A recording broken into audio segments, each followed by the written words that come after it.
We are the tribe from the north, we're brave and we're bold. Defeating our rivals never gets old. Making our way to the Big Sky Conference. Watch out, 'cause here comes the silver and gold.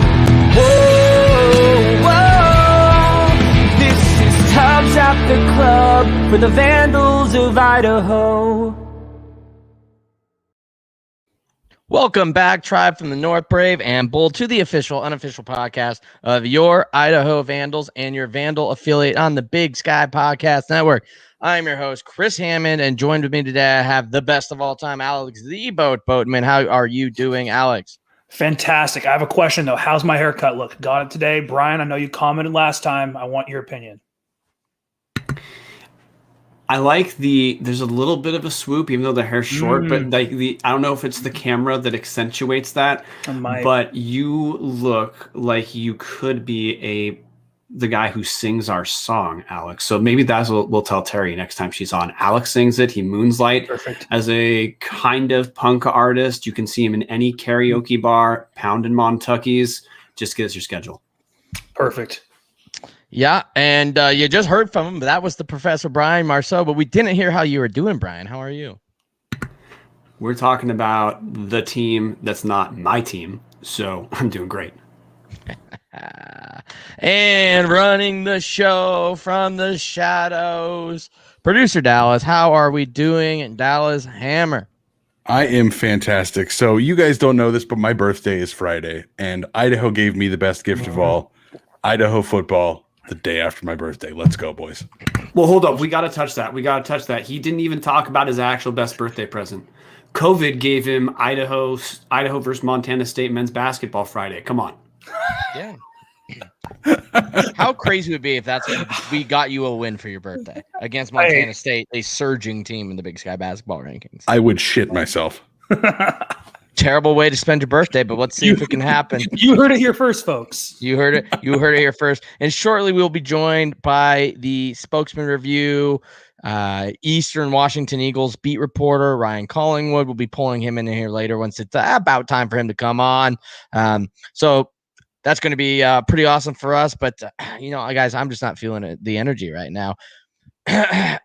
Turn the volume down for Hughes at home. It's freaking time. We have football in 4 freaking days. That's my favorite number. We got birthdays. We got favorite days. We have Vandal football. Holy crap. The fact that last week, 363 days ago, Brian and I were previewing the wide receivers for you. We did 2 position previews before we got to talk football. Do you know all the stuff that we as a podcast had talked about in the offseason to bring you guys for football season, and we had to shovel it? I am absolutely amazed the amount of content we were able to pull out of our hat to survive this pandemic as a podcast. I think probably the only Big Sky Podcast Network affiliate that did weekly shows from basically March to May, took our normal June off, got right back into it in July, and ran a full freaking schedule. So I just want to say, round of applause to us guys for making it here. And let's get into this. I think we had to shelve some content too. Like we could have had more interviews if we really wanted to. Like it's lined up. We've gotten people now. They're like, dude, I want to be on. We've got Ed Hardy, I believe, that's trying to come on. We've got. Or Daniel Hardy. Wow, Ed Hardy. But we've got you guys know what I meant. Eddie Williams. I confused Eddie Williams and Daniel Hardy there for a second. I wish they were a combined player. That would have been one hell of a player. Yeah, so I'm stoked, and it's just time. Crack a Montucky Cold Snack, because there ain't nothing like cracking a Montucky Cold Snack. An ultra refreshing light beer born in majestic Big Sky country. The best part is when you crack a snack, you're giving back. Montucky Cold Snacks donates 8% of profits back to local causes, even right here in Idaho. Supporting organizations like the CW Hogs and the Idaho Food Bank. Yeah, that's freaking awesome. Montucky Cold Snacks, the light American lager for pow rippers, gator anglers, pony riders, and badass do-gooders. Visit MontuckyColdSnacks.com today to find out how to get ask some snacks. For those of you joining us live on YouTube, that eye contact, I have done that ad read so many times without football, I got to memorize now. But it is freaking week 1. We have football. Holy shenanigans. Holy catfish. Holy whatever you want to say. I think this is a family show. It might not be a family show. Check for the explicit rating if it's there. But we'll try our best to keep this family friendly. But Dallas it is already. My bad. Fork-in Vandal game day, 4 days away against the Eastern Washington Beagles, which is a great way to probably intro this to, is it a rivalry? Mr. Marceau, the son of an Eagle and, well, Eagles and Grizz, who happens to be a Vandal. Is this a rivalry? Absolutely, it's a rivalry. The evidence I'm going to give for this, and we've had some inconsistent attendance in football over the last few seasons as football hasn't been stable for Idaho. But I'm going to say, you talk about basketball a few years back when Idaho was a different story. Eastern was our second best attended game over Montana. Eastern Washington certainly can get fans out. And as far as energy in football, I know that Idaho State is the team Alex talks about Idaho players being kind of most like magnetized towards, and I 100% buy that, Alex. But I also know that relative to teams Idaho plays, there's actually a ton of antagonism that comes across in like newspaper quotes from both Idaho and Eastern Washington about things like one side saying players are dirty or something like that, or players saying they've got their eyes on the game. So I know we call it the Red Scare rivalry. But I've got no reservation saying, yeah, sure, it's not Boise State, Idaho, duh. But is this a version of rivalry? No question. And in my mind, does this game mean more than Idaho and most other teams? Absolutely. Yeah, couldn't agree more. I know I talk about Idaho State, but I think that kind of stems from a little embarrassment in 2018, and so that's kind of where that comes from. But this one, man, players get up for this. I'm still friends with some of these guys on Snapchat and Instagram and things like that. And I see their stories, and some things are said about Eastern and what Idaho's going to do to them from these guys in their personal stories. And there's no love lost here. It's that team. If you ever grew up and you had a high school team, a crosstown rival, things like that, that's what this is. Yeah, this is your crosstown rival. Even though Wazoo's closer, but this is just some kind of crosstown rival, really close. Don't get much closer than this in Division I football, honestly, in terms of location. Guys love this. It's going to be hotly contested. I know Eastern has some things to play for after last year, but I know Idaho all continually feels disrespected, even though Idaho beat them last year. And I know Brian, we talk about whether it was domination or what happened. It was an outright ass kicking for about three quarters. Idaho still felt slighted after that for some reason. I think Petrino is a chip on his shoulder kind of guy, and he makes this team a chip on his shoulder kind of team, especially when it comes to the pretty boys from up in Cheney. That's kind of how we always feel about him. So, well, with Ryan Collingwood, we're waiting for him to join the lobby. I figured we'll let loose after serving his suspension. Dallas Hammer, your opinions on the rivalry. I promise I'll try not to swear in however long I go here. I would completely agree with you guys. This is a rivalry. It might be one that's just kind of burgeoning and growing, but it's certainly a rivalry. I went to the 2018 game that Idaho was down 31-0 at halftime.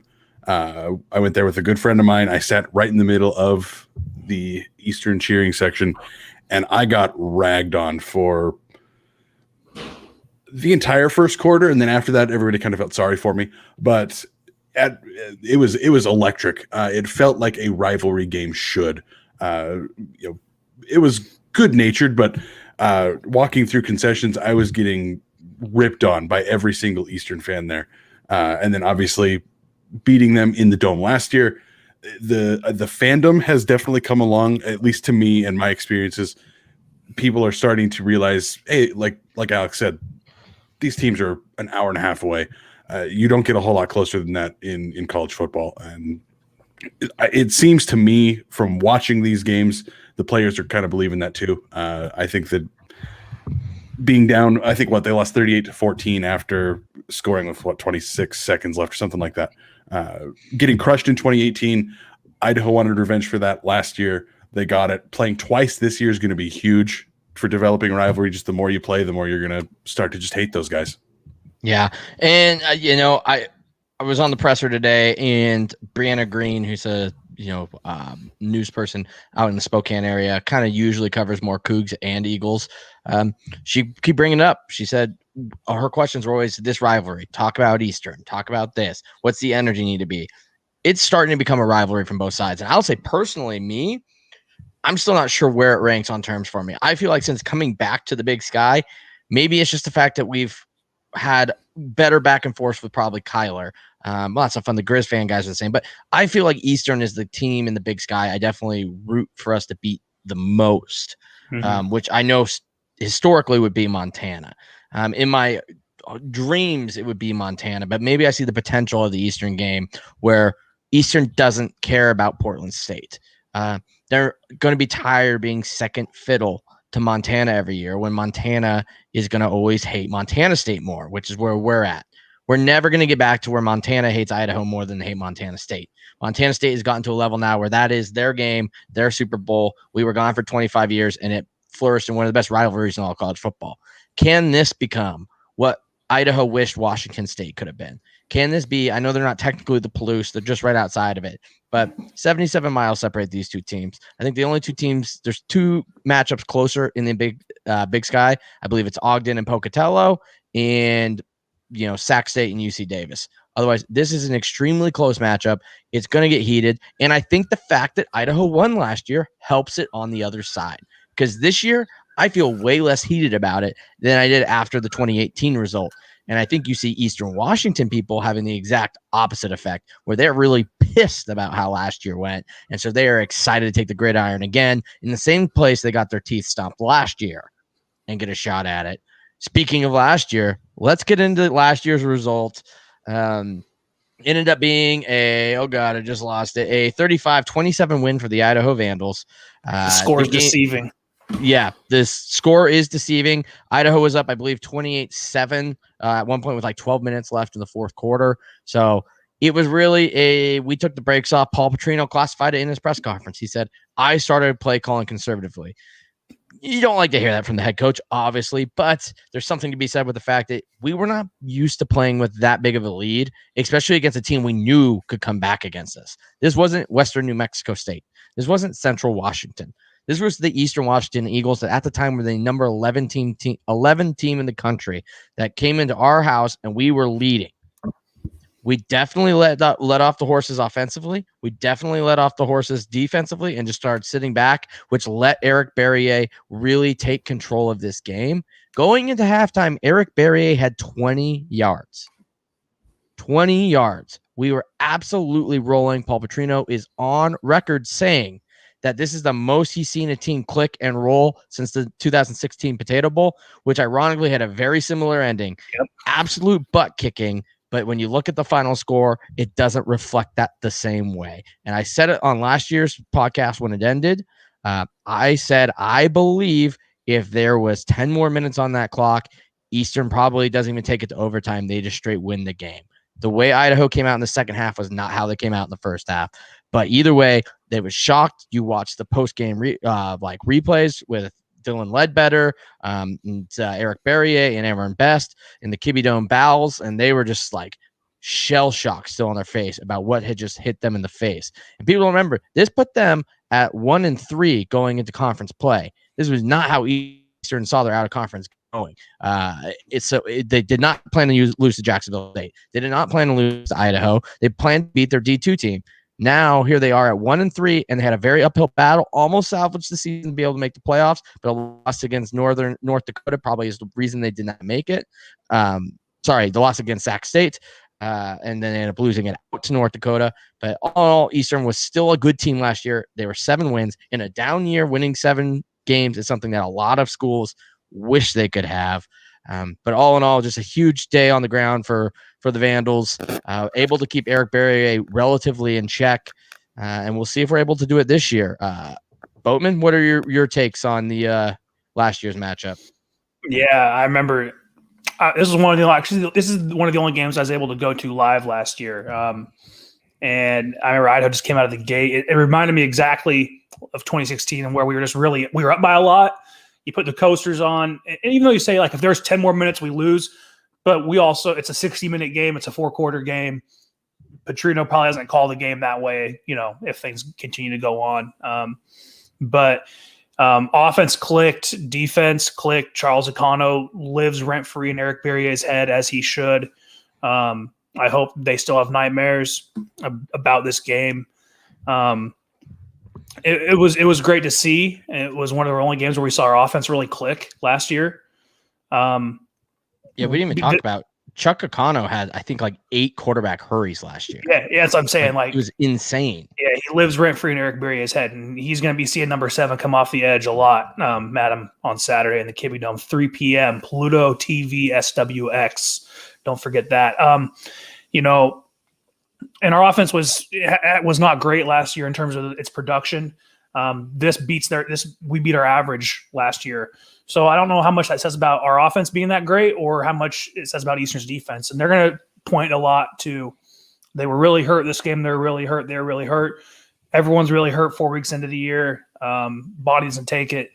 Let's see what happens, week 1 of the year when we're also really healthy. Yeah, that's the one part that doesn't cover it. Idaho had 4 starters out as well, 2 of which on the defensive side of the ball. And It was not our defense that was struggling. Our defense with 2 backups in was shutting down Eastern Washington's offense at the beginning. I know Brian Marceau has a really good take here, so I kind of let him have it on kind of why Eastern struggled out of the gates, and we'll see if that is, but cover that from last year, and then we'll kind of start getting into this year's matchup. Well, this is the reason why look, if we try to give a Eastern-centric kind of take of the game a little bit, there's no way they're going to say that Eric Berrier, anyone on Idaho is living rent-free in Eric Berrier's head. He had 4 touchdowns against us. If that's a not that great game, then I guess we should expect the Walter Payton Award from the dude. But the thing that I bet do we not Eric expect the Walter Payton Award from the dude? Well, I expect he'll be in the running. Yeah, but the thing that should be running through Eric Berrier's head is Aaron Best is – look, he's been on the record 1,000 times. He wants a balanced offense. There's nothing necessarily wrong with that. But he went for the most brain-dead version of a balanced offense against Idaho. Eastern rushed 32 times for 95 yards against us. A ton of those rushes came in the first half, where Aaron Best seemed like his goal was to get Eastern into 3rd and long. And you know what? He did a great job of getting Eastern into 3rd and long a ton of times. Eastern aired the ball out a lot more in the second half. And to me, if you're an Eastern fan, that's probably what you point to of part of why Idaho certainly played well, no question. I'm happy we played well. I am a Vandal, even though I'm talking Eastern. But the second half, Eastern kind of abandoned the run, relatively speaking, and that is where they found success. And even though, Idaho certainly did dominate for 3 quarters, Berrier still passed for 365 yards and had 4 touchdowns. That is the only game we have even comparable to that from Mason Petrino last year's, the Northern Arizona game. And for Berrier, over 300 yards, multiple touchdowns is not shocking to see that. So again, from the Eastern end, I think that's what they're going to be more looking at is Aaron Best going to be so damn committed to establishing the run that he is willing to throw away half the game again. Dallas, you got any takes on last year's game? Yeah, I would agree with Brian. The sort of the devil's advocate I would mention here is last year Eastern had a dude. Antoine Custer finished just outside the top 10 in rushing in the FCS, rushing yards per game. Rushing yards completely was, I think, 11th in touchdowns, second team All Big Sky. He was one of the best running backs they've ever had in their program. They don't necessarily have a stud this year. So it will be interesting to see if that continues, but that is kind of, I think, why a lot of the game was so balanced last year. They were trying to feed that stud.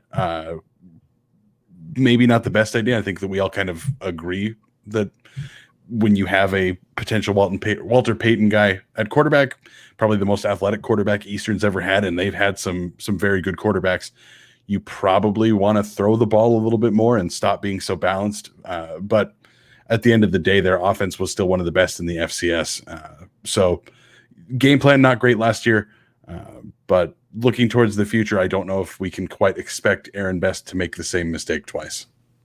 If we do, they will be calling for his head as much this year as they were last year.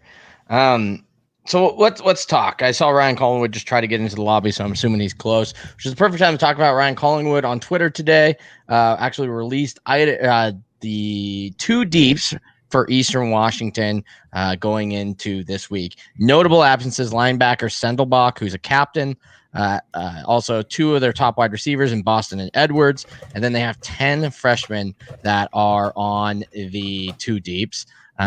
So let's actually bring in Ryan now to talk about that post. Ryan, how are you doing today? Hey, fellas. Sorry I was late. I was in a podcast with Ryan Divish at the Seattle Times, and my reading comprehension is not great. I thought it was Thursday, so I apologize for screwing you guys there on that one. So anyway, what's up? Well, you can make up for it easy, Ryan. We already talked about Boatman's hair, but I feel like there's been a follicle adjustment in your life too. Oh no, that's just stress, guys. that's like George Clooney coming on, but so midlife crisis. Yeah. Right. So Ryan, we were actually just talking the result from last year, 35-27 Vandals over Eastern Washington, and we're about to get into your 2 deeps. Do you have any takeaways from last year's matchup real quick? Yeah, basically Idaho just punished them. I mean, you look at what they were able to do, and you kind of see Idaho was smart. I think they kind of knew there was some vulnerability on the first couple of levels there. You look at Chris Ojo and Sendelbach were gone. In Idaho, those guys ran hard, and then they ran so hard that when Mason did find some space and open, I mean, they were like, it kind of opened up for him and find a guy like Cotton. So when you're able to attack the middle like that so well, it'll open things up, and that's just what they did, and it worked out for them. Yeah, Cottrell, Haywood, and Jeff Cotton had huge games over the middle. Which was something that Kyler Neal ironically said on our podcast last year was if Idaho's going to beat us, it's going to be over the middle. And sure enough, they just pounded the rock and they pulled it out. But looking into this week's matchup, you got a hold of Eastern Washington's 2 deeps. And there are some notable absences, including a captain in Sendelbach again, 2 of their top returning wide receivers, and a lot of freshmen. What's kind of your takeaway on this? I know we've heard historically Eastern likes to play a little bit of tricks with their 2 deeps. But what's your initial kind of takeaways of the 2 deeps going into the game? I think they look about what I expected for the most part. I mean, the surprise to me was the freshmen, that many freshmen.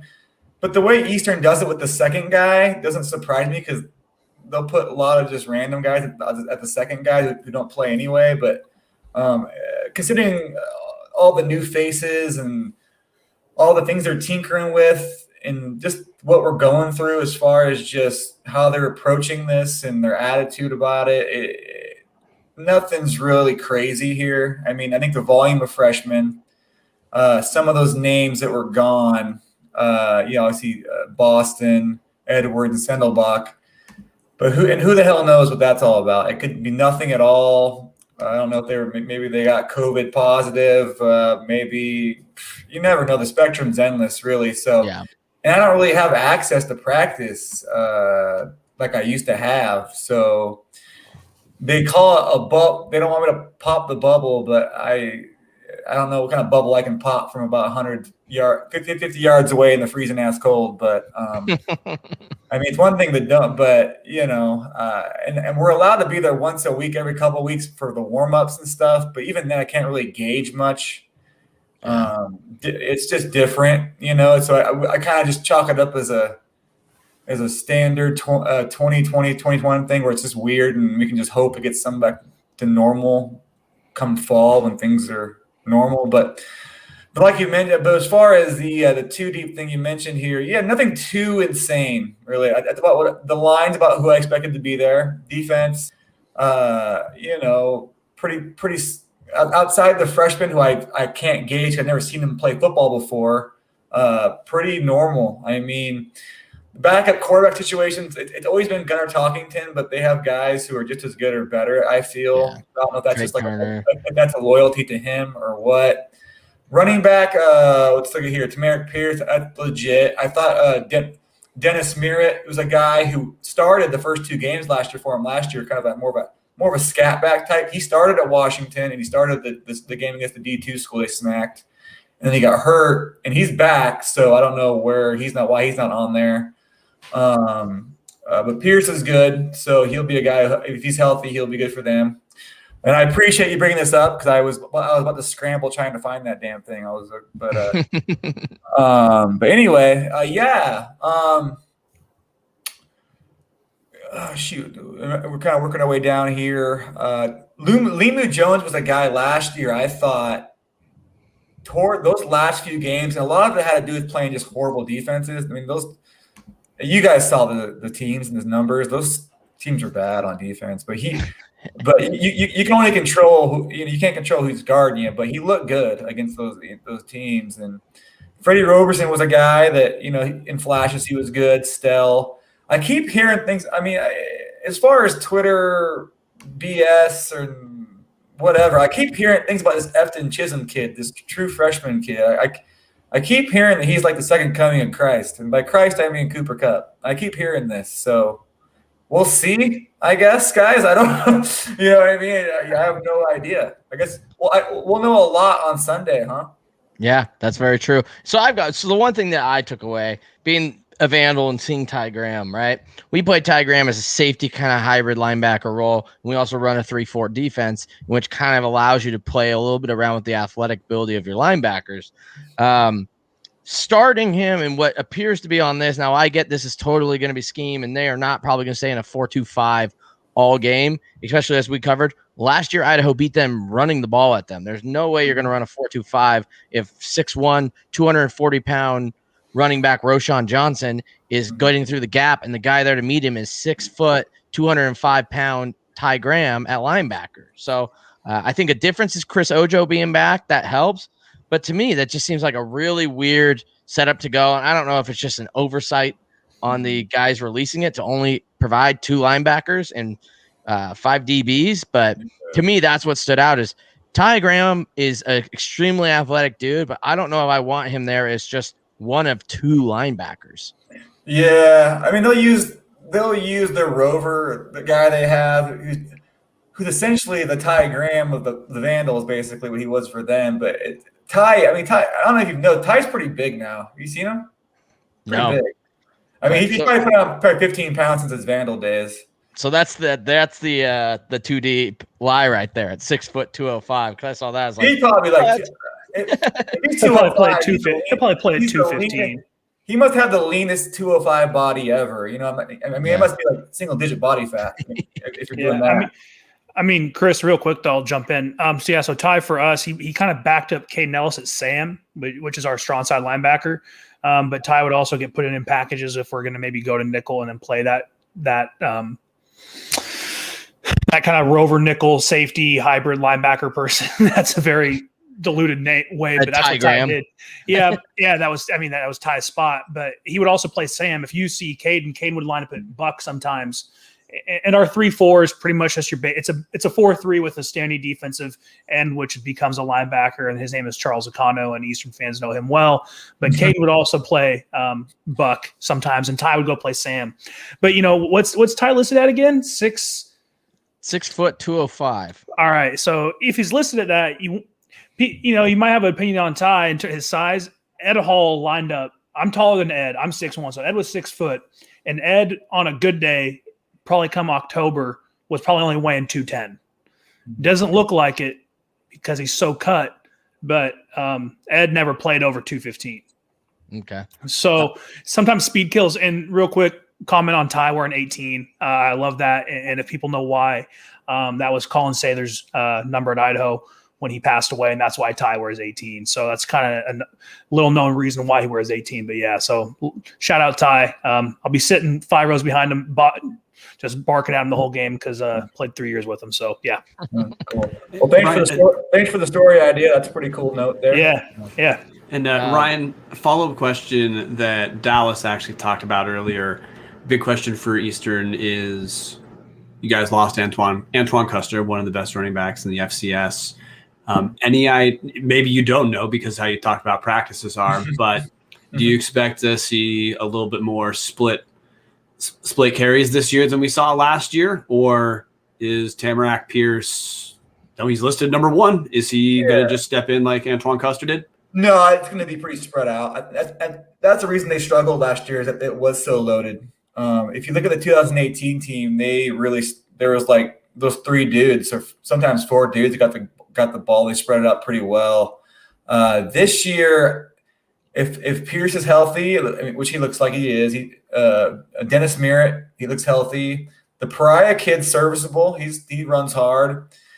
There's a kid named Isaiah Lewis who actually got a lot of carries last year that he all of a sudden kind of disappeared from the team, like just disappeared, and then he came back this year. And then they got a kid named I keep hearing about this Justice Jackson kid, true freshman. I keep hearing about him. So I was talking to the OC last week, and he was telling me like it kind of reminds him more of 2018 because they were able to use different guys, different formations. But it looks like, but Tamarack Pierce is the one guy they can keep there and just about every formation, and they'll be fine because he's obviously he runs hard, but he's a burner, but deceptive burner. I mean, he's not like some dude. I mean, even Anton Custer wasn't a burner. He was just a sharp runner, basically. But yeah, to answer your question, yeah, I do expect them to spread it out a little more among the carries. I mean, you'll probably see 5 guys, and I'd be surprised if you see a guy with more than like 12, 13, 14 carries a game. So you hit on a lot of people. In your opinion here, who are going to be Eastern's key players that Vandal fans should be aware of heading into the matchup and will probably have big roles in this game? Obviously Eric, the way he's played. I think after a year working with that offensive coordinator, it should help. You can kind of see last year the growing pains between the OC and him, and you can point that to, was that really a thing between him and the OC with the competition? Because Eastern went on a roll at the end of the year last year, but they played some teams that weren't that good either. So was that fluidity at the end, or was that just worse teams? So, who knows, right? Yeah. But in Idaho, I think Idaho is a good barometer because they were decent. They weren't great, they weren't horrible. So, and I expect that right off the bat. So we'll find out quick. But obviously Eric, Andrew Boston, and Lumi Jones, those guys are good. Those guys are good receivers in this league. Those are all conference receivers in this league. So, but as far as the offense goes, just kind of getting back into that RPO, like a normal, letting Eric play true RPO football. If he's hanging out in the pocket, I mean, we saw what happened last year. They had the same offensive line from 2018, 2019, but they gave up like 4 times as many sacks. Same dudes. And they played worse teams. And they had way more sacks. It was like the weirdest thing. So obviously that was a scheme thing because a lot of those sacks were QB sacks. You know what I mean? They weren't the line. You know what I mean? So I think if back to Eric. So if Eric is doing RPO football, the true stuff that he was doing where he was playing a little more, like in the second half of the Idaho game last year where he was playing more freelance, he was good. So I think on offense is Eric. The receivers are serviceable. They're solid. The running backs are, they're solid. There's no one bad there. The line is so young. The line is so green. We'll see what happens there. But key players, Eric. Defensively, the defensive line again. It's going to be – they're even smaller than last year. I mean, they're not – I think people are not thinking about Eastern's D-line. It's like they lost dudes, and they weren't that big last year. I mean, they get the Justice Warren kid from the UW. Maybe he's legit. I don't know. I've never seen him play, really. So there's just so many damn question marks. I wish I could tell you guys more based on just – usually I can go out there practice, use my eyeballs a little bit and be like, okay, this guy looks better. This guy looks like, he's healthy. And this guy's getting reps here, there. But But as far as individuals, obviously Eric on offense, defensively, and you mentioned those linebackers. Like if you think Ty is not big enough to kind of take it to their run game, but I think between Ojo and if Sandelbach is playing, I mean, he's more of a run stopping guy. So last year, I thought it was the linebackers. I mean, I think if Ojo and Sandelbach play that game, they plug those gaps a little better, and things are different. So, which pretend is the same scenario. Even though the quarterback, I expect Beaudry to be better, so that's going to open up their offense a little bit because I mean, the guy. Sure, he played D2 football. He got reps. I mean, if you got reps playing football, D2 don't matter. I mean, it's good D2. And we saw what Central did to Idaho last year. They played them like somewhat respectable. So pretend that's Western Florida. You know what I mean? And then at UConn, we got more reps. So, but yeah, sorry, long-winded there, but basically Barry on offense and the linebackers on defense. Yeah, as Brian likes to say, we have you on to fill space. So all of our guests are always like, sorry for the long-winded answer. Like, nope, that is why you were on. People get tired of listening to us. So we'll go key players for the Vandals now, guys. I'll take the easy one, Charles Akano. Can he have a repeat performance to what he had against Eastern? And I know that's weird to say because it's not like Charles Akano only played good against Eastern and then fell off last year, right? The problem is he's coming back from I believe it was an Achilles injury. So not exactly super easy to come back from. Now, if he comes back and he is healthy, is he going to look like the Charles Akano of past, the guy who had 8 quarterback hurries, the dude who had 13.5 tackles for loss when he got hurt in week 8 and still held the tackle for the loss record in the FCS until week 10? Is that the Charles Akano we're going to get to see? Because if it is, he'll be somebody to be reckoned with. Boatman? Yeah, I'm kind of going to go out of the way here. I'm going to name someone the Eastern fans should know, Logan Kendall, Idaho's fullback tight end. Someone we failed to mention on our preview show last week, but I think it's to stress how important Logan might be for Idaho on Saturday is the O-line for Idaho this Saturday is going to be largely unproven. A lot of first-time starters. They've already named 2 starters that were not with the team last year, and they will be starting on Saturday, and they haven't named starters for 2 other positions. So when you need someone to rely on your 6'4", 264-pound brick of a fullback and tight end who's pretty much is an extra offensive lineman and tough-ass dude, too, from Cheney, so he gets up for this game. And then I'm going to switch to the defensive side. I'm going to say Awan Parker, corner. Things I've heard from him, from people inside the program, is expect good big things out of him. How does Idaho cope with the loss?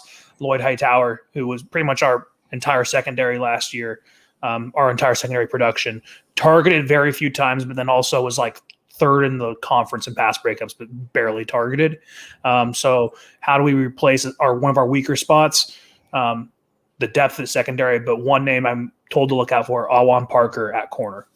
Yeah, I just got my photo credential today. You better believe I am going to be watching Kendall coming up from fullback and tight end to that linebacker level and see if I can get a snapshot of him and Ty. Because that's 6'4", 264. That's a big dude. Dude, and just 2 Cheney boys. Like, that's a picture that just has to happen. So, Paul, run it, at least one play with him at fullback. Split that line. I want Kendall on Graham. Snap it. First quarter, we're over. Then let the game continue.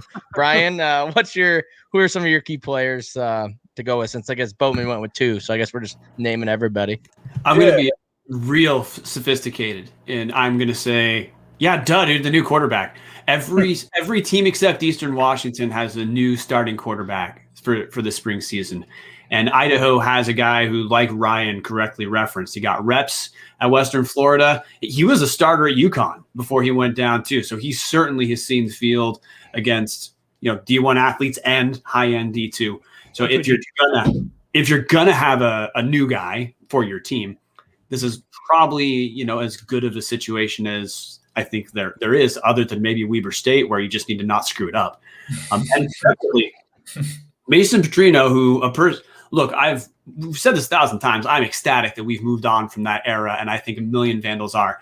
Mason had one of his 2 best games against Eastern last year, and it wasn't a secret for Aaron Best and co. that Mason wasn't going to air it out, and it didn't matter. He still did in that game. If Mason played like he did against Eastern every single game, people like me would have been real happy last year.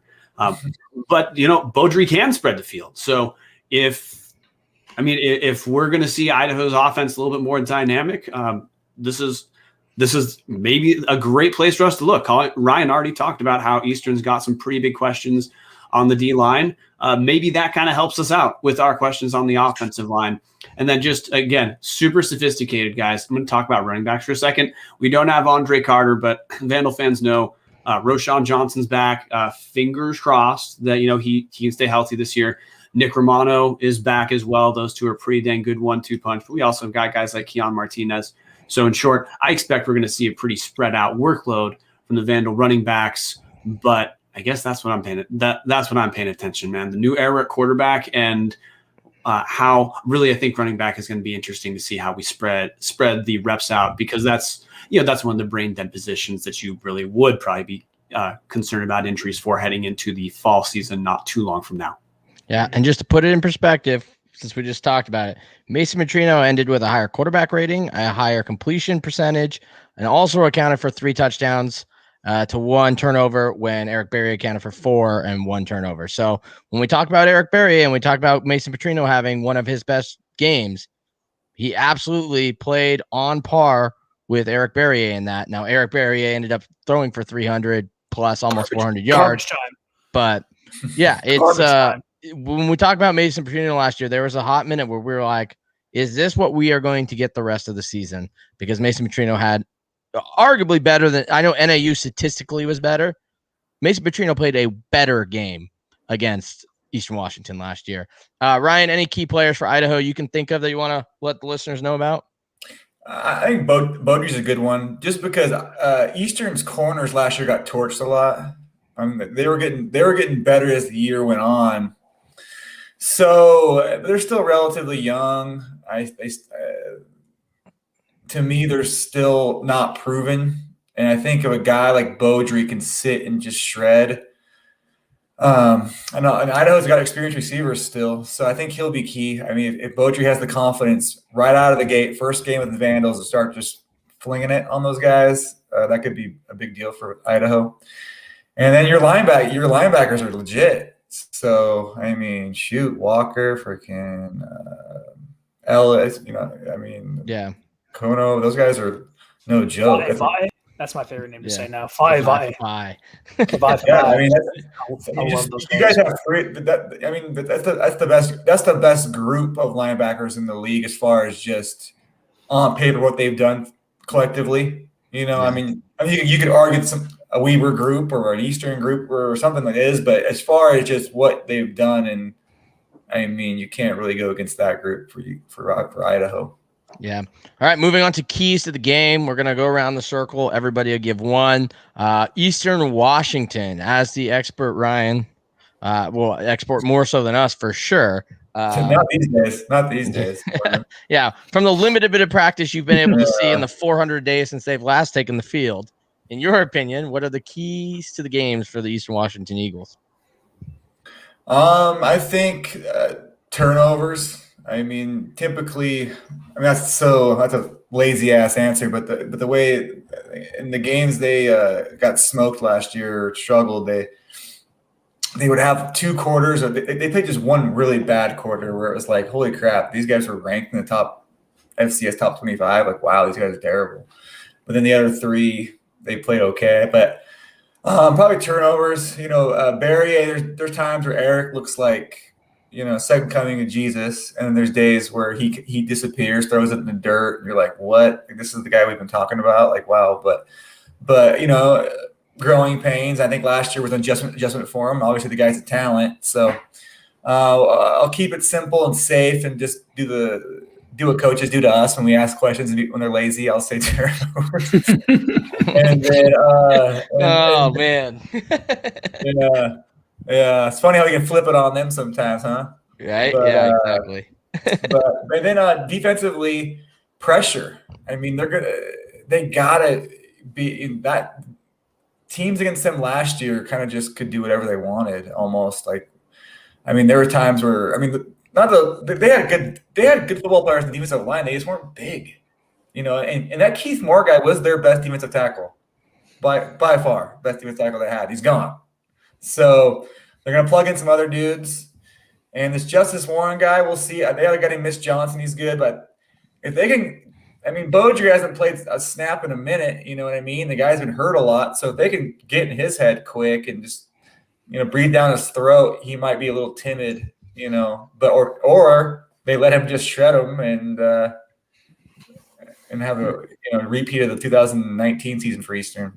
Yeah. Which, side note real quick, that I actually learned today on the presser, Paul Petrino on the presser today said, if someone asked, I think it was Peter Thamel, if Beaudry goes down, who's the number 2? And he said unequivocally CJ Jordan. So I don't know where that puts Nikhil Nair, but we could be seeing Jordan day one. I mean, fingers crossed he doesn't get hurt, obviously, but I thought that was weird. I thought he would definitely go with the Nair move. But Mr. Marceau, what are your keys to the game for the Eagles? For the Eagles, there's 2 matchups that teams need to exploit against Idaho. Our offensive line is a question mark. Alex already touched on it. A lot of new guys. And our secondary. Secondary was, for the last couple of years, if you're going to isolate which part of our defense teams can most easily exploit, it's the secondary, no question. So for me, I am curious, is Aaron Best going to do that repeat we saw of last year, where he is so committed to establishing the run, he's willing to throw away 2 quarters? If Best is willing to do that again, then I wouldn't be shocked if Idaho doesn't actually have that rough a time and we see a little bit of repeat of last year. But we're going against the single most experienced quarterback in the league, who's no question going to be preseason player of the year, no question going to be in the preseason Walter Payton Award discussion. Ryan, which I have a question built in here that I'd love to hear the answer from. We've been told that Barrier had a little bit of injury issues like with his knee last year, and that's alleged to be better, and that's part of why there's a little bit more attempts to have him as a pocket passer last year instead of a lot of what we saw in the championship run. I don't know how correct that is, but just quick shout out to Kyler Neal from the Eagle Power Hour. That's been his take. But if Eastern can exploit on the offensive end Idaho secondary, and if they have what it takes to exploit us on the offensive line, that's what's going to let them control the game. Conversely, though, if their line can hang on long enough, and if we can establish the run and dominate the clock like we did the first half last year, then Idaho should feel pretty good. Mm-hmm.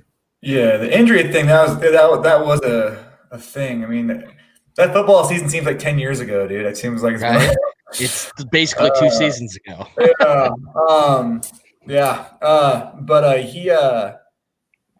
was talk that they kept Barrier a little more kind of locked in the pocket because of a knee injury, but that they told us that at the end of the year. I don't know. Yeah, I mean, sure. I mean, because maybe they were protecting him, maybe not. Like, it was just I couldn't tell what was up or down that year, and I still kind of feel that way out there a little bit about what's going on. But I think I think Eric did mention towards the end of the year that he did have a little bit of dings there, but how substantial, I don't know. Yeah. Boatman, key to the game for the Eagles. Yeah. Can they put their off-season uncontrollables behind them? I've talked about this. Eastern had a tough time when it came to doing workouts, practicing. Idaho, meanwhile, had easier times with workouts throughout fall. They got their 15 spring practices in the fall. Just the way the rules have worked. Eastern had 3 coaches leave the team a couple weeks ago in the middle of fall camp, spring camp, whatever you want to call it. So can Eastern kind of put those behind them, where Idaho has that advantage already going in? And then another key to the game is put Eric in a position to succeed. If they want to win this game, if Eastern wants to win this game, just let Barrier be Barrier, call to his strengths. If they let him be him, even no matter how good the defense is, it's sometimes hard just beating someone that talented. So that's Eastern's keys of the game. Yeah, my key to the game to round it out here is going to be, what do we see from Eric Barrier? He has been noted sometimes to maybe lack of a little bit of fire, a little bit of that natural leader, the guy who's going to be running down the bench, getting in people's faces, saying like, let's go, let's go, let's go. The Patrick Mahomes, the Kyler Murray type, where he is the energy for the entire team, not just the offense, not just the skill players, the entire team. And we've heard that Eric kind of sometimes shies away from necessarily maybe being as outwardly during the game. He's more of an internalized guy.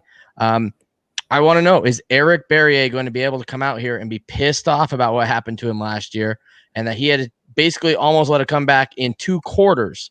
Are we going to see that Barrier, or are we going to see the first quarter Barrier? I think that's what's going to be important for Eastern. It's going to rely on what Eric Barrier they get. Do they get the guy who's thrown in the dirt and shows no energy and no emotion? Or are we going to have somebody who has a fire under their butt and remembers that he went to a national title game just 2 seasons ago and is absolutely probably the best player in the FCS returning this year?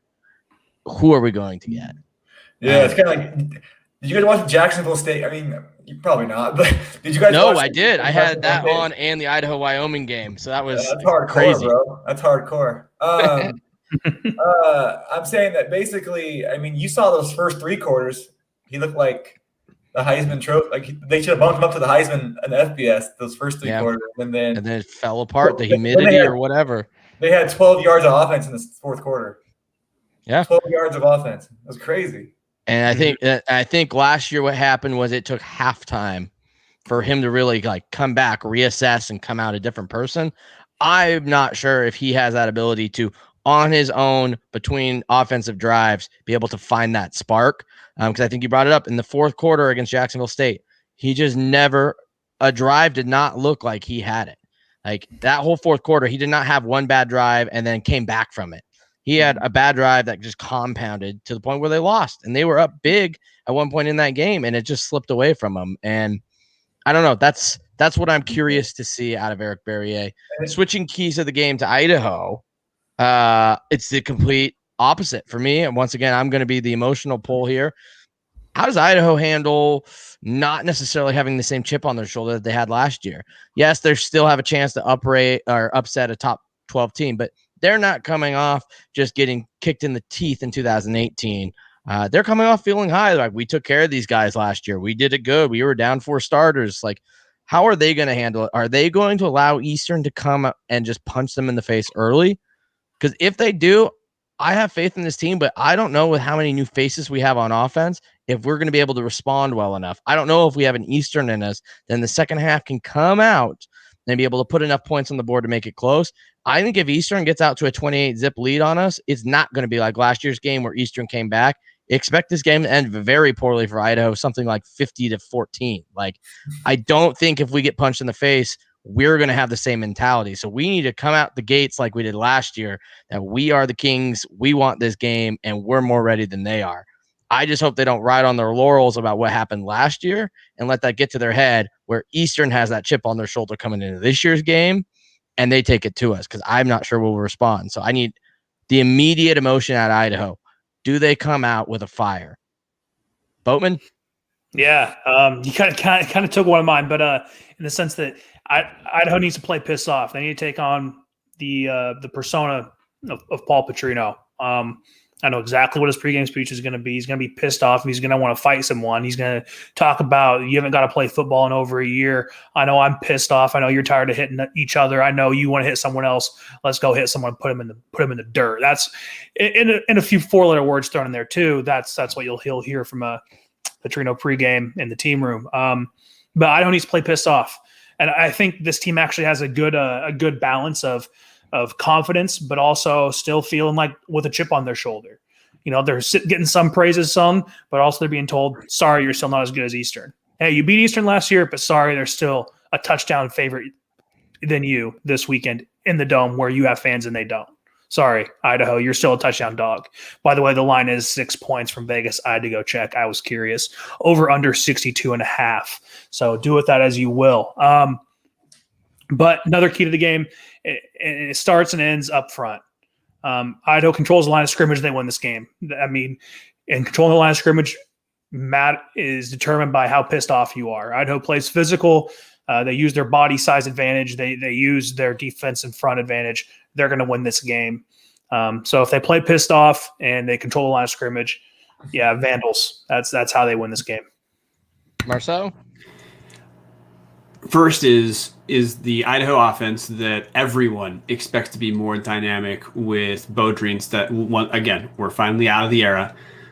Is the offense actually going to be more dynamic? Real question of if we capitalize on talent. The reason I say that is Idaho in the first 2 years in the Big Sky absolutely earned the reputation of showing up for some games and mailing it in for others when we were nowhere near talented to mail it in. I'm going to walk through a couple games last year. This is the last year's Idaho team. Barely beat Central Washington at home, and then should have beat University of Wyoming in Wyoming. We followed that week up. We beat number 11 Eastern Washington, and then faceplant in the long grass of Greeley, and follow that week up by hanging with Portland State, and follow Portland State up by throwing up a big 0 points at Portland State. Sorry, Weber State. We hung with Weber State, number 4 in the nation at the time. Then we go to Portland State and score exactly 0 points. So we've seen there's some belief that what Idaho needed was to get more guys who knew they were signing up for an FCS program to be completely bought in. We're in year 3. If we're going to see that, we should absolutely start to see that this season. And the follow-up to me there is this is going to be the same story that follows Eastern and follows Idaho. If there's any question about Aaron Best needing to prove something this year, there's no one in this conference with more to prove than Paul Petrino. We're 2 years into what I believe should be radically underperforming our talent.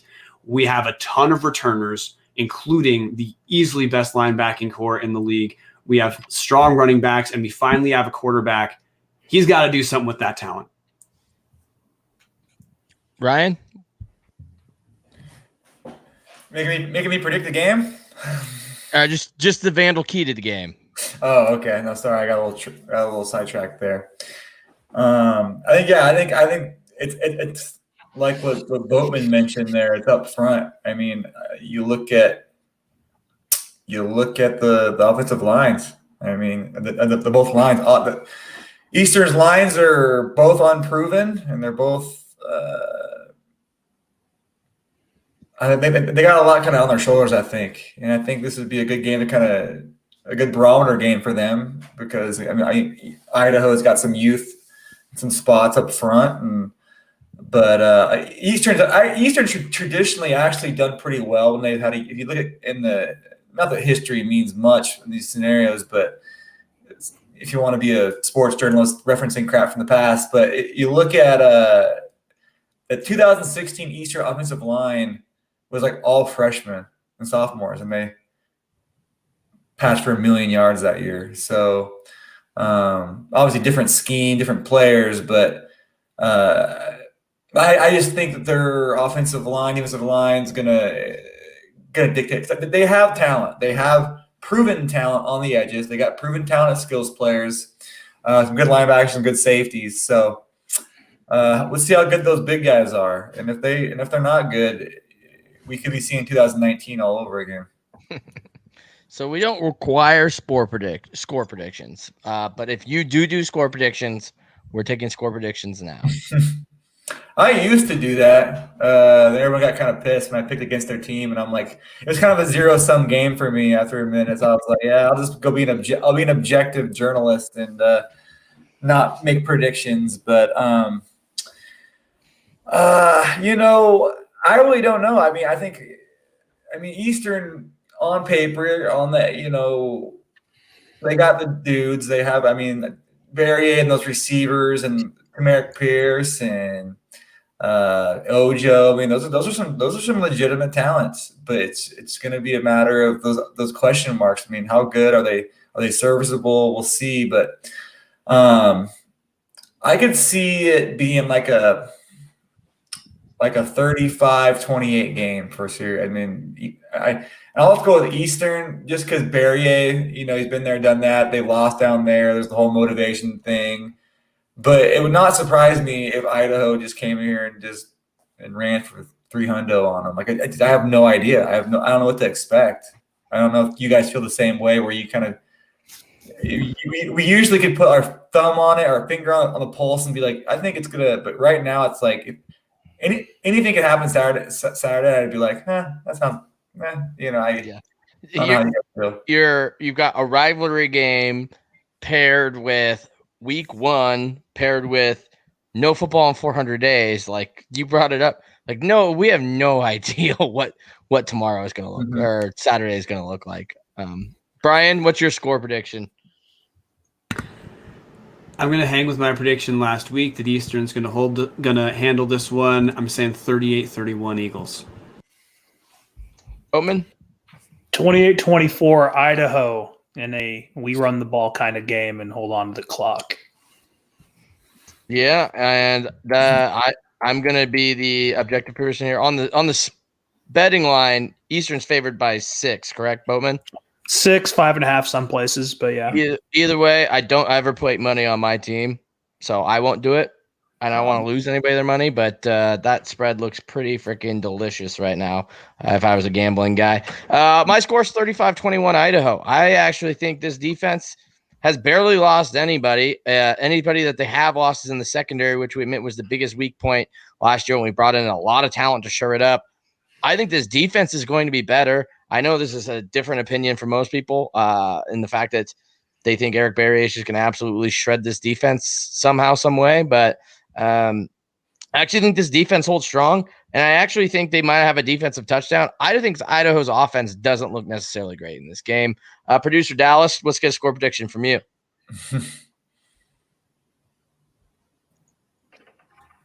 Sorry, I forgot I had to add myself to the stream there. I see Idaho winning 38-35. This is going to be an offensive battle. Eastern always puts up points.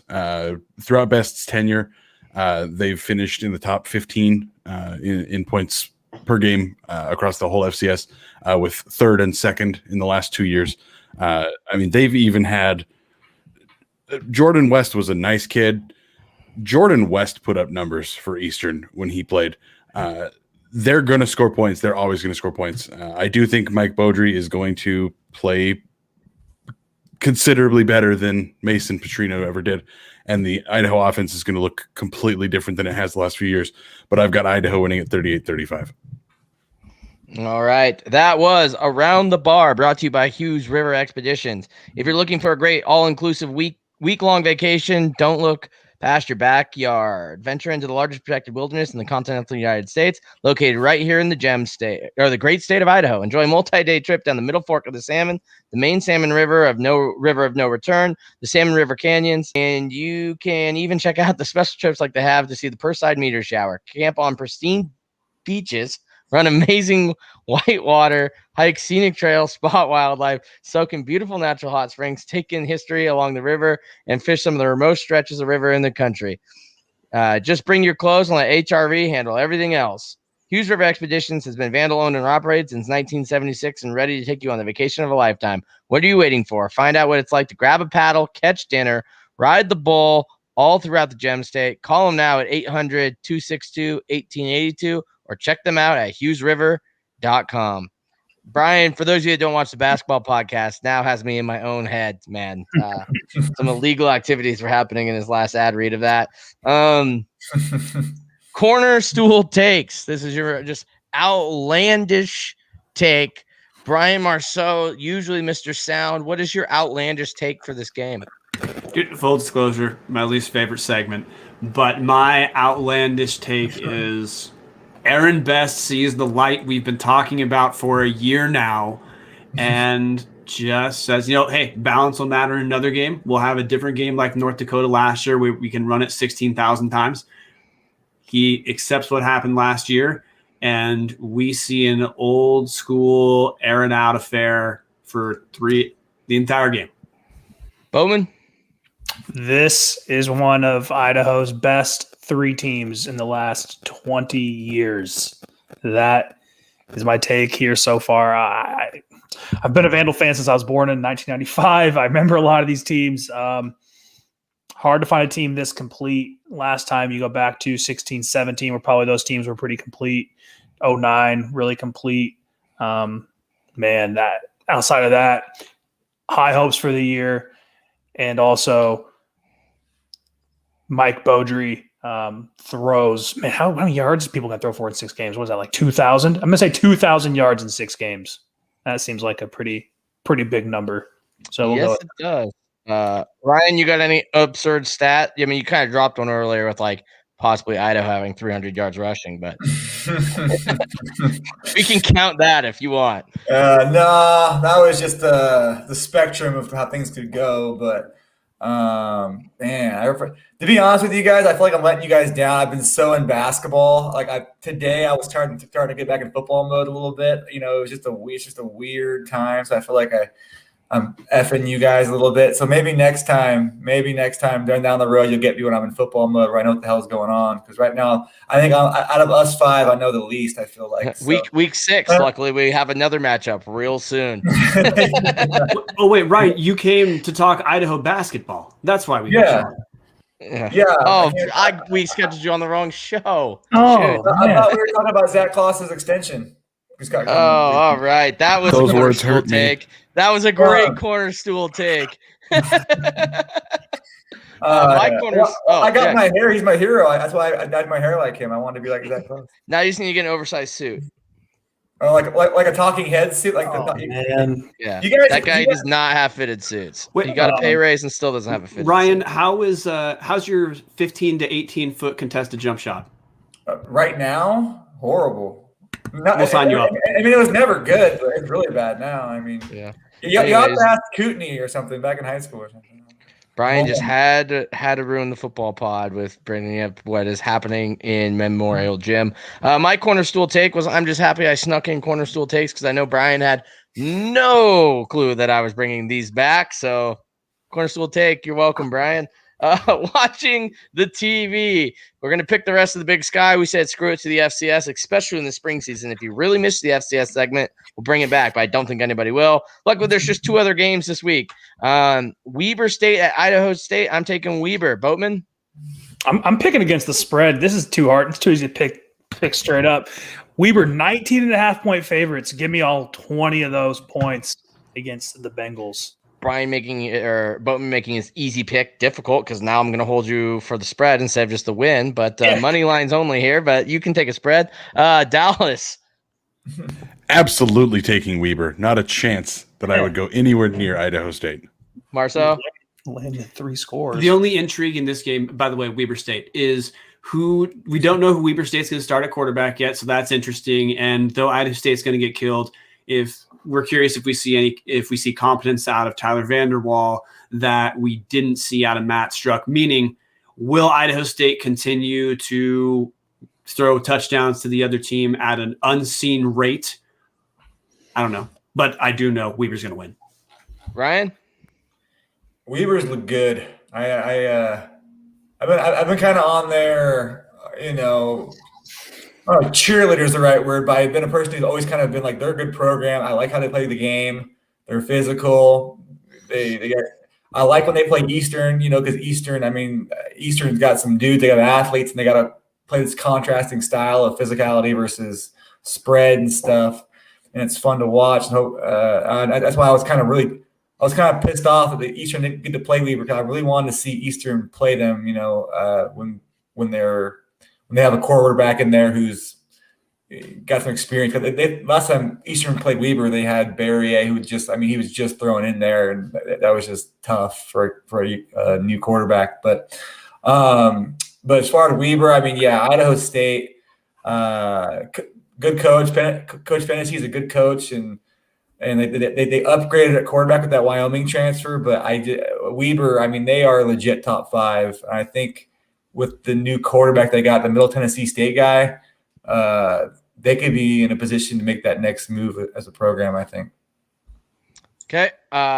Next up is NAU versus Southern Utah. For those of you that listen to Big Sky, Big Takes, I'm all in on NAU this week, so I'm taking NAU here too.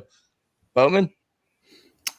NAU 7-point favorites. Give me all 7 of those against Southern Utah. Man, these are the easy lines. Vegas doesn't know what they're doing with these FCS teams, man. I swear. Dallas? Same. NAU. That defense cannot be worse than it was last year. It would be almost impossible. Brian? I'm going to pick Northern Arizona. I'm interested to see what redshirt senior, former Oklahoma State transfer Keandre Woodtee looks like. But, Southern Utah, I had to do research for Big Sky, Big Takes. Allegedly, they expect themselves to be 500 this year. So maybe DeMario Warren knows something that no one else does, or he just doesn't talk his team down. But, yeah, NAU. Hey, we covered the EC's schedule outside Weber in the Big Sky. That's what he thinks. Ryan, NAU or the Thunderbirds? NAU. I like Coach Ball, and that Oklahoma State quarterback, wasn't he like a 4-star recruit? He was pretty dang good. Like, I think he was like a high 3, but yeah, he's not going to be bad. I don't think so. Yeah, no, but better than what they had. Yeah. And what FCS game is everybody watching? I'm watching Southern versus Alabama State. Gets the little HBCU going Friday night light style. Boatman? You know, I'm going to go with a former Big Sky member. North Dakota plays South Dakota State this weekend. Missouri Valley play. We saw North Dakota kind of have a shock upset of Southern Illinois last week, and we also saw South Dakota State play a really tough game against was it UNI? Is that what they say? I always can mix up Northern Iowa and Northern Illinois. But I'm going to keep referencing this. As Big Sky fans, we need to watch out for what happens in that top to mid tier of the Missouri Valley. If North Dakota wins this game, they put themselves in a really good spot to compete for an at-large bid, because we know South Dakota State's probably getting one too. So always keep an eye out. Also, North Dakota will cover the 8. That's what I'm going to lead with. Love it. Dallas? I'm going to go with a hot take here. I'm not watching another game this week. The only thing I care about is Idaho football. Well, there's a game Sunday. Yeah, I mean, there's 2 other days of football, but okay. Brian Marceau. I am an unapologetic Big Sky supremacist, and based off the show we've been doing this year, I've become a little bit emotionally attached to the blowout. So I'm going to pay attention to Weber State, Idaho State. Ooh, a frisky Wildcat, huh? Ryan, who you got as your game you might tune into from the FCS around the country? The Weber State game, because I love them so much. According to journalists, cheerleads for Weber State. That's pretty funny, actually. That's pretty good. No, the thing is, I bring that up because I think people do believe. I think there are people on the eastern side who do think I like cheer for those guys. I mean, I should have I phrased that poorly. I mean, there are people in the Coeur d'Alene, Spokane area who don't even know Weber State's good. Like, there was a kid from Lakeland who signed with Weber State. I'm like, dude, they're 3-time league champs. They're like, they are? I'm like, yeah, Amon Munyer. Yes. I'm trying to tell these people in my area. I'm like, no, obviously Eastern, that's the people, that's the team. But Weber, they don't pay attention to like Weber. And I'm like, and obviously because they're not in our market, no one cares. But yeah. If I could help educate somebody about that, they're a good program in the league, I'll tell them that. But yeah, fourth straight, possibly this spring. No, they're a good program for sure, and I hope them and Eastern can play against. I'm sure Eastern would like another crack at those guys because they kind of Weber's done pretty well against them in recent years for sure. Yeah. All right. Well, that was our picks for watching the TV getting iced. Ryan, we've asked you a lot of questions. This segment, we allow you to ask us anything you would like. It can be sports related or not, but you are officially off the hot seat and you get to shove a smear off in our face. Oh, Smirnoff? What about? I'll think about maybe you guys. Maybe you guys are too young for this, but you guys remember Juice? Joose? Remember those? No. If I'm not drinking Montucky, I'm a little bit. And by the way, we only drink Montucky on this show. But if I'm not having that, I'm reaching for a nice warm steel reserve out of my trunk. A Steely? You keep it in a brown bag with some duct tape right there. You gotta buy it at Taj though, right? Yeah, gotta buy it at the Taj. Yeah, only at the Taj. Yeah. No, Juice was Joose. It made Four Loko look like Grey Goose. Like it, it was so bad. But it got you hammered for $2. In my younger days, that was the way to go. But anyway, I'm gonna ask you guys. What do you guys think of Eastern? Just kind of from a cursory knowledge. I'm just observing you guys seem like you're pretty in tune to what's going on. But based on what you've seen with your eyeballs, what you've read, common sense, perception, as the university athletic department, or just football. Yeah, we'll keep it football today. For me, I'll start. I know they're good, right? I was at the 2018 national championship game when they played North Dakota State, sitting on the eastern side. Like, I know they're good. I actually, back in the day, deep dark delve of YouTube, you can find an old channel I used to run, where I literally did a segment called, I don't remember what it's called, but like a team that needed a little bit of love. I think it was called like Giving Love or something. I don't know. Yeah. But like one of the teams I picked was Eastern Washington. This is when Cooper Kupp was still there. And I was saying, like, people that aren't paying attention, you're missing literally the guy who's breaking Jerry Rice's records. Like, you need to tune in and watch Eastern Washington. So from an outsider's, but I know it's a good program. I know they have some turmoil going on. I know Eric Berry is probably the best player in the FCS when he's on, and he's still probably a top 15 player in the FCS when he's not. I just think I'm not sold Aaron Best is the guy. Bowman? Yeah, I mean, I kind of feel the same way. I actually, before they played UW last year over in Seattle, they had like a booster event, and I went to that, and I met Aaron Best, and it seemed like a really great guy. But I just kind of wonder, how you have all that talent and not make the playoffs 2 years, and then 1 year you go out with the national title. I mean, you're going to lose North Dakota State, but it's just the lack of consistency. It's kind of what I see from Eastern right now. They're missing that consistency. That's what this football program doesn't have is consistency. And even, I guess, in the coaching positions, we've seen a bunch of coach turnover, recently and in the past with Best around and as his assistant. So outside of perspective, also they could use more support from Spokane. They're in the Spokane media market. They play at a high school field. They have the cheapest stadium renovation plan in the world for what they're going to get out of it, and can't seem to find the support for it. So that's my outsider perspective of Eastern football. I'm going to go with a bit of a hot take here. I do think Aaron Best is actually pretty good at his job. I am also a little bit biased. I covered the team back when he was the offensive coordinator and the run game coordinator. I think he's a very good coach. I think a lot of their problems are defensively, not necessarily on the offensive side of the ball. Obviously, being the head coach, you're going to be the guy that takes the fall for things. But I think it comes down to getting some changes on the defensive side of the ball and figuring it out a little bit there. I think his offense it's obviously Bo Baldwin's show that he's still just kind of adapted from, but I think that's a pretty good program that it's tough that, yeah, they've only been to the playoffs once in his 3 years, but they're a consistently winning program. And that's something I wish I could say about Idaho. Brian? Yeah, similar in that I know we've referenced it. Best probably has questions to answer, but even in the years that Eastern didn't make the playoffs, they were a fringe playoff team. They had absolute reason. They had a reasonable rationale to expect that they should be one of the last teams in last year. I will say Ryan has talked a couple times saying that Eastern is really hard to gauge. I'm right there too. I'm even looking at last year's box scores. They didn't have a middle ground. Against the bad teams, they just walked all over the bad teams as though it was a Power 5 guarantee game. But then when you look at how Eastern did against, I'm going to call Idaho like the kind of outlier and that like the final score was competitive, but for 3/4 of the game, it wasn't competitive. Eastern looked pretty bad against Montana. I still make fun of some Eastern fans about how Andrew Boston and co dropped like 16,000 passes in Missoula. No idea how that happened. Sacramento State, they lose by 21.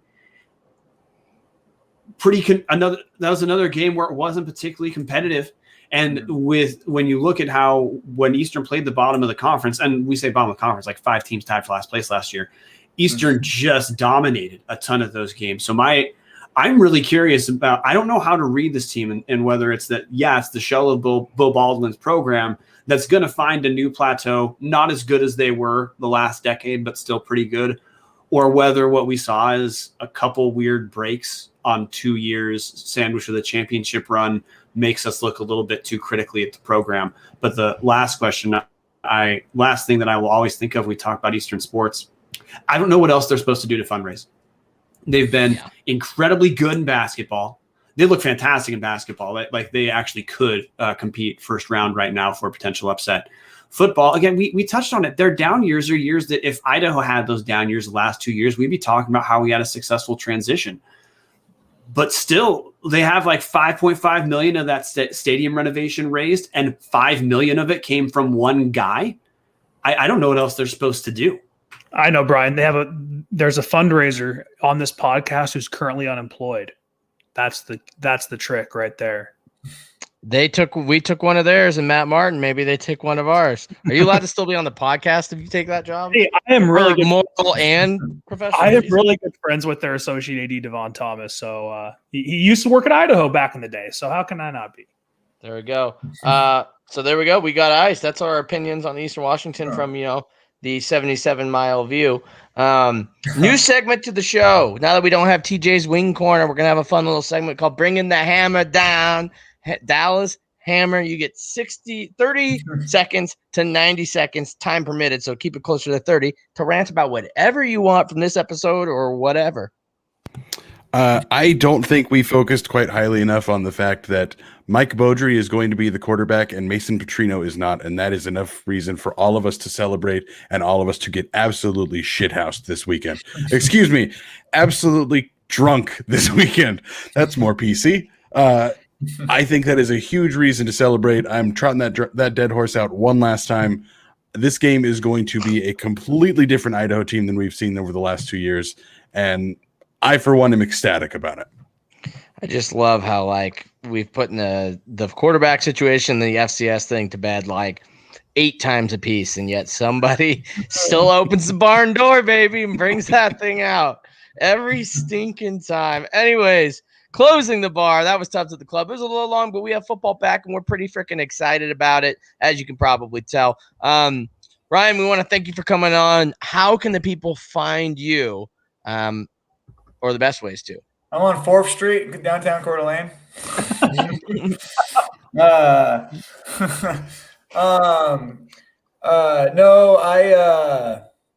Find me on Twitter I assume if you're watching this podcast, listening to it, you have Twitter, you're technologically inclined. So it's at SR _Collingwood. That's a million letters. COLLINGWOOD. And at the Spokesman Review, to those who are still reading newspapers, I appreciate the business. We appreciate it. But no, guys, I appreciate you having me on. It was fun. I like the way you guys do it. It's pretty fun, and you guys had fun with it. And no one here really thinks we're the next, great football mind. We all know a good amount of football, and we have fun. And I like that. It's light, and people like to take themselves seriously in this day and age. So. And just so you know, we did have to spell it out and put it on the screen for you because we do have a couple Bronco people that just love to follow us.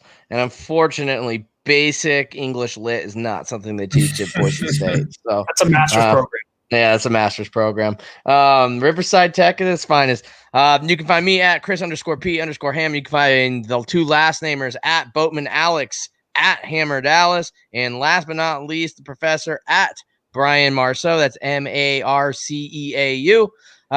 Brian, real quick update. Hoops dead? ? Kind of.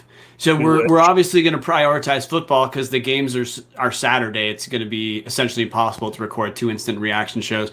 Dallas and I are going to have a closing the book episode after we lose in the first round of the Big Sky Conference tournament, which will be great for some people to move on. It will be devastating for my Twitter followers because just because of talking about Idaho basketball, there's a segment of the Riverside Tech fan base that thinks I'm a Boise State Bronco now. I'm not kidding. I've had 10 Boise State accounts add me in the last week, and I'm ecstatic to disappoint them in the next, 2 months. Freaking love it. But Martin will continue to do the women's sports. Speaking of that, down here in Boise, 93.1 The Ticket, our friend Johnny Ballgame's got them churning out Vandal content. So support it so they keep doing it.